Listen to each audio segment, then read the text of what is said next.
Veronica, and I'm from Whitefish River First Nations community, Native Canadian. My Muslim name is Zahra. Veronica and Zahra is the same meaning. Veronica means flower in English, and also Zahra is flower in Arabic. Fatima Zahra is the daughter of Prophet Muhammad, and Veronica was a saint in the Bible, and she was known to wipe Jesus' face with a green cloth. And I grew up with 4 sisters and 1 brother. I grew up on the First Nations in the First Nations community until I was about 7 years old, and from there we moved to a small town close to the reserve. But I was hardly away from the reserve. Every weekend we'd go back and visit with my grandma and grandpa, and very close to Islam.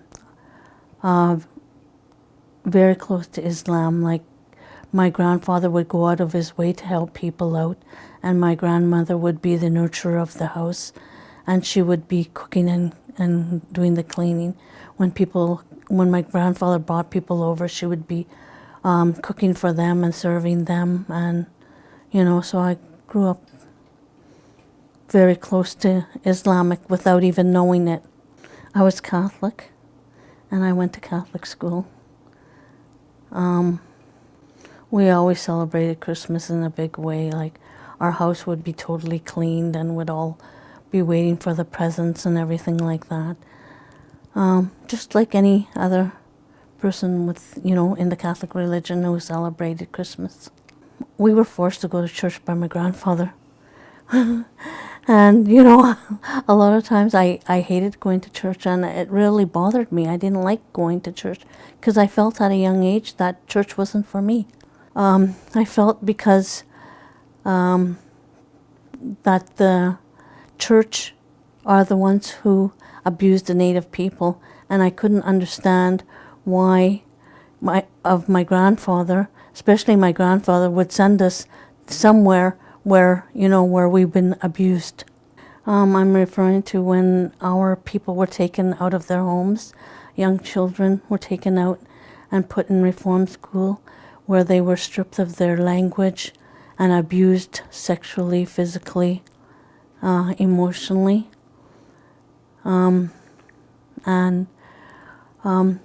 It's well known, and a lot of people are coming back, and the government even apologized to the Native community for what happened to them back then. That I would say that was in my grandfather's year, like around 1942, around that time.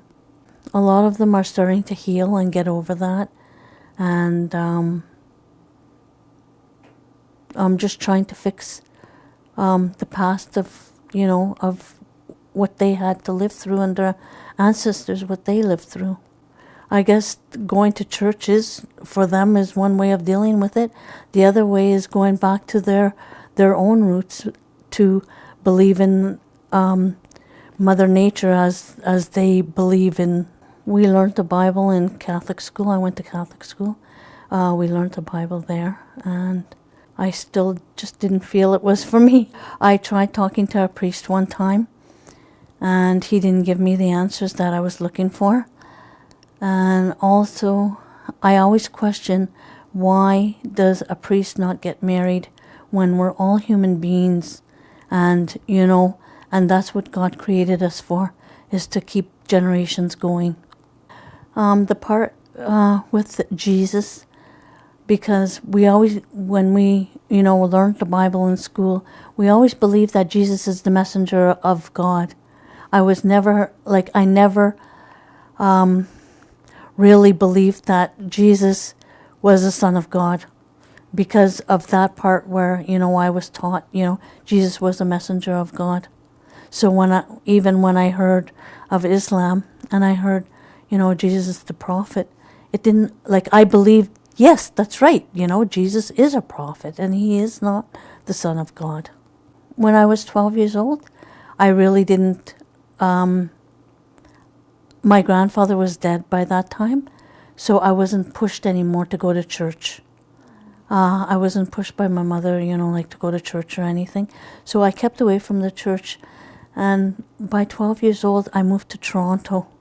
13 years old, we moved to Toronto, and I met all these different religions and backgrounds, and I just found it amazing. And I thought, oh my gosh, like I wanted to ask everybody, like all these questions, where they're from, what religion, and I wanted to know all that because I knew Catholicism wasn't for me, and I was searching.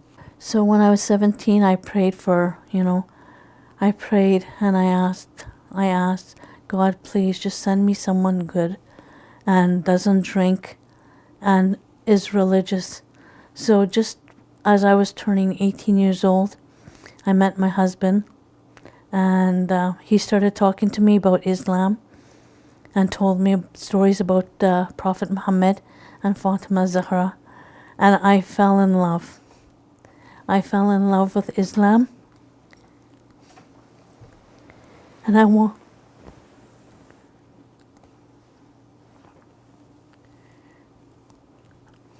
I just remember wanting to know more, because I thought, oh my gosh, like this is, like I knew this was the truth. I really knew this was the truth.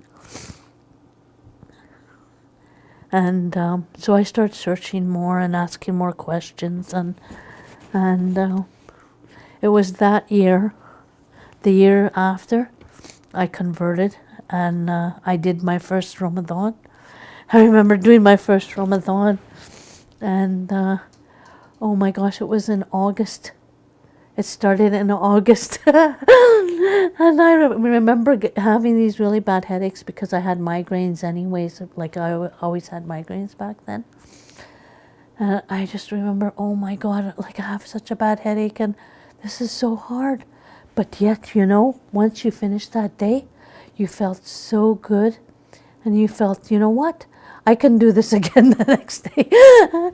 And alhamdulillah, like I found, like my journey wasn't that difficult. Like it was difficult, but because growing up Native Canadian, my grandmother wore a scarf on her head. Like she just wore a scarf on her head. That was, her. So for me to wear a scarf on my head wasn't a big deal. The big deal for me was when people, were racist. Because back then there were hardly any hijabs. Maybe you would see one or two in Mississauga. That's where I lived. And you'd see one or two, or maybe even on some, time.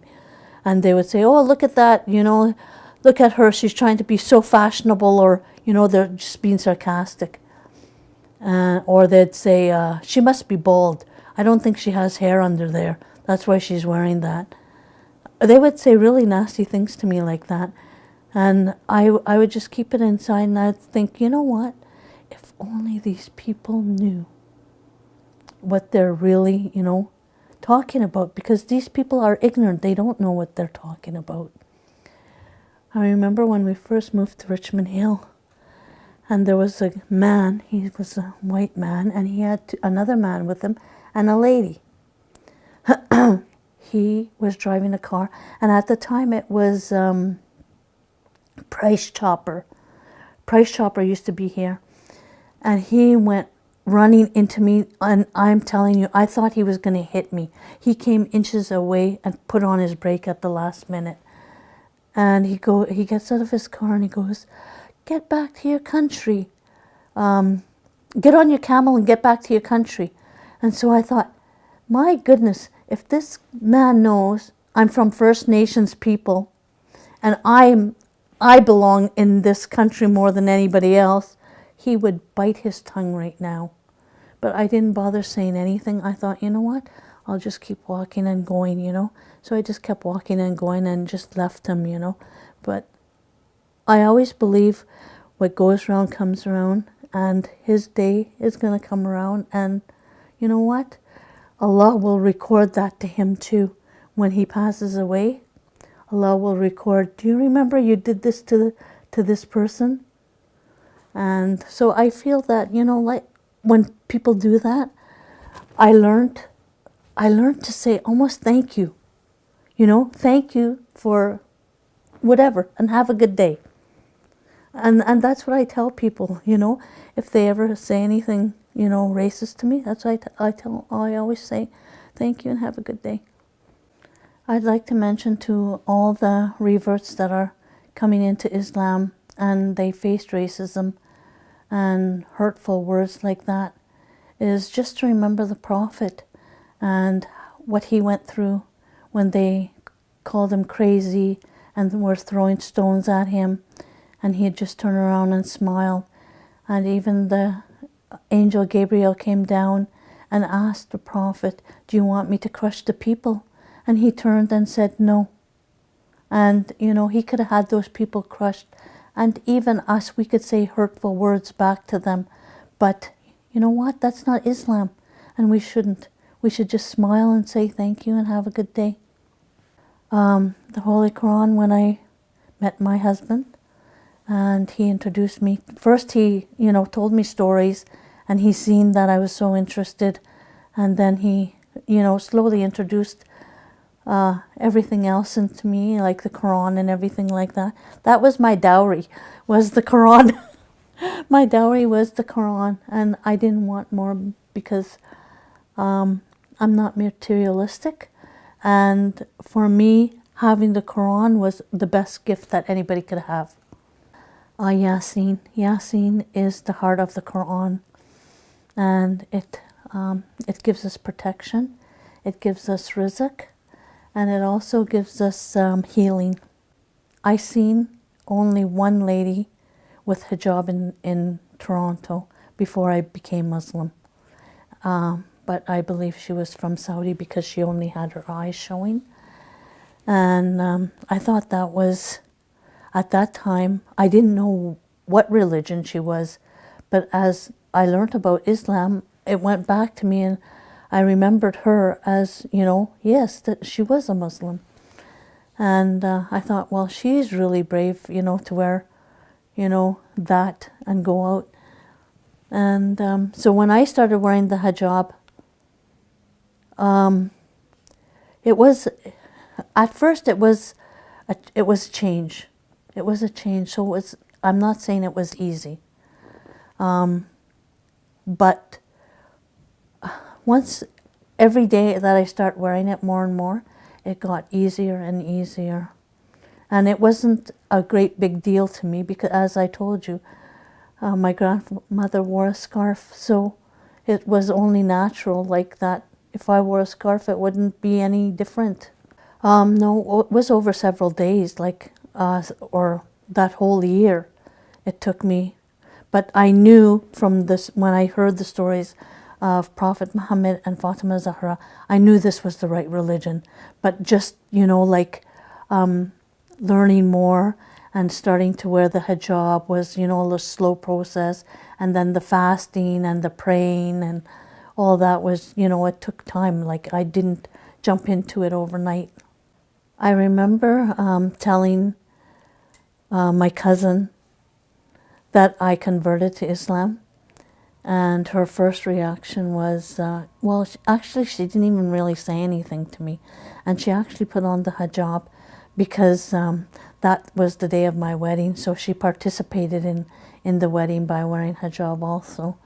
And I remember going back to the reserve wearing hijab, and it's like I went back there with, like, I always was, like, with my hair down and as I was before. And they didn't even say anything to me. They didn't even say, well, why are you wearing that scarf on your head? Why are you dressed like that? Why are you doing this? Why are you doing that? Why are you praying? Why are you know, they didn't even ask me anything.